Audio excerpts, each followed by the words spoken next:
Blanche-Neige des frères Grimm. C'était l'hiver. Une reine cousait, assise auprès d'une fenêtre dont le cadre était en bois d'ébène, tandis que la neige tombait à gros flocons. En cousant, la reine se piqua le doigt et quelques gouttes de sang tombèrent sur la neige. Le contraste entre le rouge du sang, la couleur de la fenêtre et la blancheur de la neige était si beau qu'elle se dit: je voudrais avoir une petite fille qui ait la peau blanche comme cette neige, les lèvres rouges comme ce sang, les yeux et les cheveux noirs comme les montants de cette fenêtre. Peu de temps après, elle eut une petite fille à la peau blanche comme la neige, aux lèvres rouges comme le sang, aux yeux et aux cheveux noirs comme l'ébène. On l'appela Blanche-Neige. Mais la reine mourut le jour de sa naissance. Un an plus tard, le roi se remaria. Sa femme était très belle et très jalouse. Elle possédait un miroir magique, don d'une fée, qui répondait à toutes les questions. Chaque matin, tandis que la reine se coiffait, elle lui demandait: miroir, miroir en bois d'ébène, dis-moi, dis-moi que je suis la plus belle. Et invariablement, le miroir répondait: en cherchant à la ronde, dans tout le vaste monde, on ne trouve pas plus belle que toi. Cependant, Blanche-Neige grandissait et devenait de plus en plus gracieuse. Un jour, où comme de coutume la reine interrogea son miroir, celui-ci répondit: reine, tu étais la plus belle, mais aujourd'hui, Blanche-Neige est une merveille. À partir de ce moment, la reine se mit à haïr Blanche-Neige.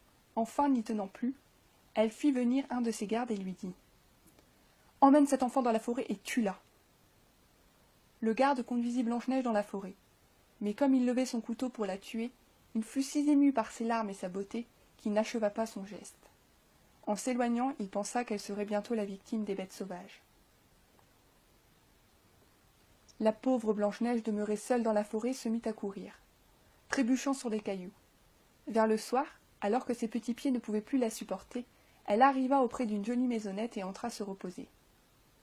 Elle y trouva une petite table dressée avec 7 petites assiettes et 7 petits couverts. Contre le mur, il y avait 7 petits lits aux draps bien tirés, blancs comme neige. Blanche-Neige, qui avait très faim et très soif, mangea un peu de la nourriture préparée dans chaque assiette et but une gorgée de vin dans chaque verre. Puis, comme elle était très fatiguée, elle se coucha et s'endormit immédiatement. Le soir, les habitants de la maisonnette arrivèrent. C'étaient 7 nains qui cherchaient dans la montagne de l'or et des diamants. Le premier nain, regardant autour de lui, vit une petite fille qui dormait couchée dans son lit.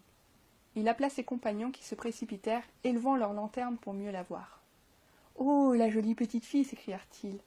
Ils la laissèrent dormir, la veillant avec amour. Quand Blanche-Neige se réveilla et qu'elle vit les 7 nains, elle eut d'abord peur. Mais ils étaient si doux et si souriants qu'elle se rassura bientôt. Ils lui demandèrent son nom et comment elle était parvenue dans leur demeure. La petite fille leur raconta son aventure. Les nains lui proposèrent de rester avec eux. « Tu t'occuperas de la maison, tu feras la cuisine et tu raccommoderas notre linge. » Blanche-Neige remercia et accepta toute heureuse. Dans la journée, pendant que les nains étaient partis extraire l'or et les pierres précieuses de la montagne, la fillette restait seule. Mais il lui avait bien recommandé de n'ouvrir sa personne. « Méfie-toi de ta belle-mère, elle ne tardera pas à apprendre que tu es vivante et viendra te chercher jusqu'ici. » La reine croyait être de nouveau la plus belle femme du monde. Un jour, elle voulut se le faire confirmer par son miroir. Le miroir répondit: « reine, tu étais la plus belle, mais Blanche-Neige, au pays des 7 nains, au-delà des monts, bien loin, est aujourd'hui une merveille. » La reine savait que son miroir ne mentait pas.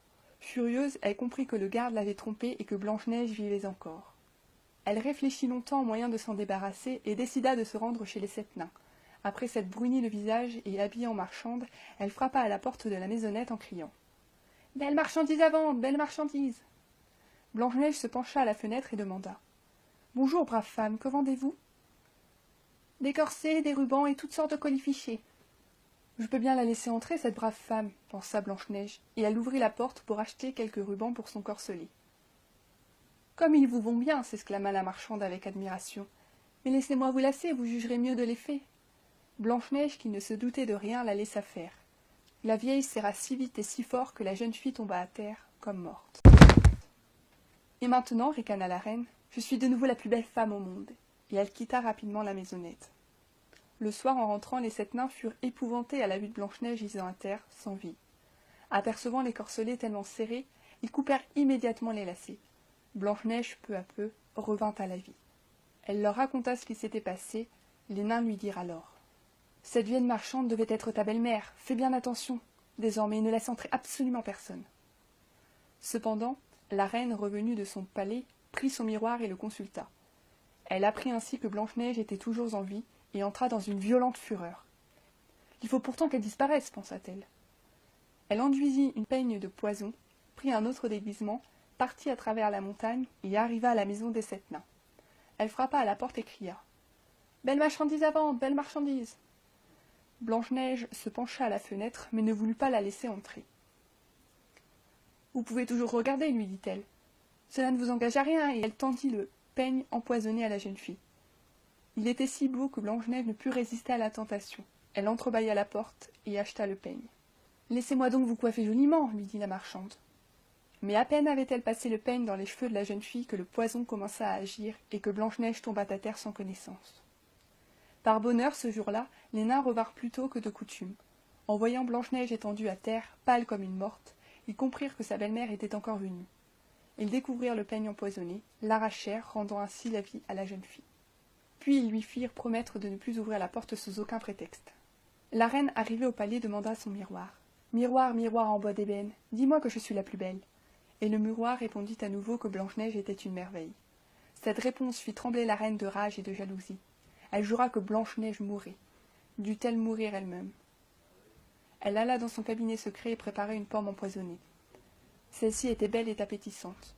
Cependant, il suffisait d'en manger un petit morceau pour mourir. La reine se maquilla, s'habilla en paysanne et partit pour le pays des 7 nains. Arrivée à la maisonnette, elle frappa à la porte. « Je ne peux laisser entrer personne, on me l'a défendu, dit Blanche-Neige. »« J'aurais pourtant bien aimé ne pas remporter mes pommes, dit la paysanne. Regarde comme elles sont belles, goûte-en une. »« Non, répondit Blanche-Neige, je n'ose pas. Aurais-tu peur? Tiens, nous allons la partager. » La reine n'avait empoisonné la pomme que d'un seul côté, le côté rouge, le plus appétissant. Elle la coupa en deux et tendit la partie empoisonnée à Blanche-Neige, tout en mordant dans l'autre. Rassurée, la jeune fille la porta à sa bouche. Elle ne l'eut pas plutôt mordue qu'elle tomba comme morte. La reine eut alors un rire diabolique.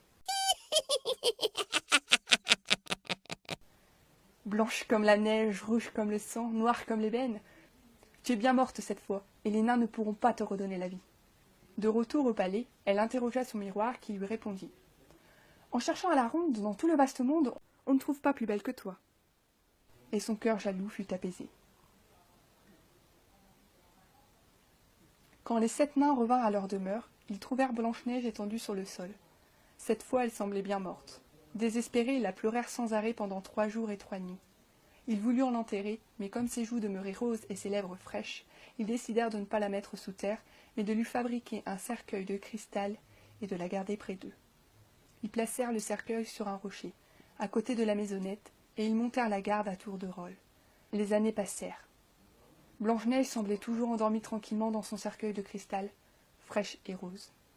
Un jour, un prince, jeune et beau, traversa la forêt et s'arrêta chez les 7 nains pour y passer la nuit. Quand il vit le cercueil de cristal et la belle jeune fille endormie, il fut pris d'un tel amour pour elle qu'il dit aux nains « Faites-moi cadeau, je ne peux plus vivre sans voir Blanche-Neige. » Les nains émus lui donnèrent le cercueil de cristal. Le prince le fit porter à dos d'homme jusqu'à son palais. Chemin faisant, un des porteurs trébucha et les secousses fut telle que le morceau de pomme resté dans la gorge de la jeune fille en sortit.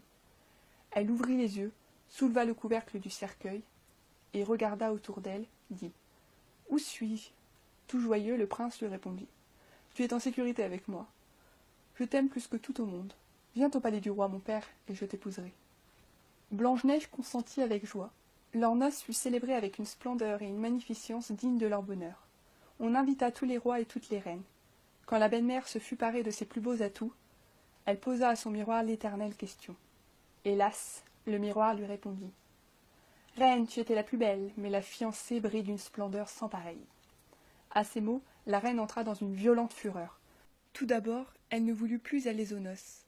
Puis elle ne put résister au désir de voir cette jeune princesse qui était si belle. Quand elle reconnut Blanche-Neige, elle fut prise d'une telle rage qu'elle tomba terrassée par sa propre jalousie.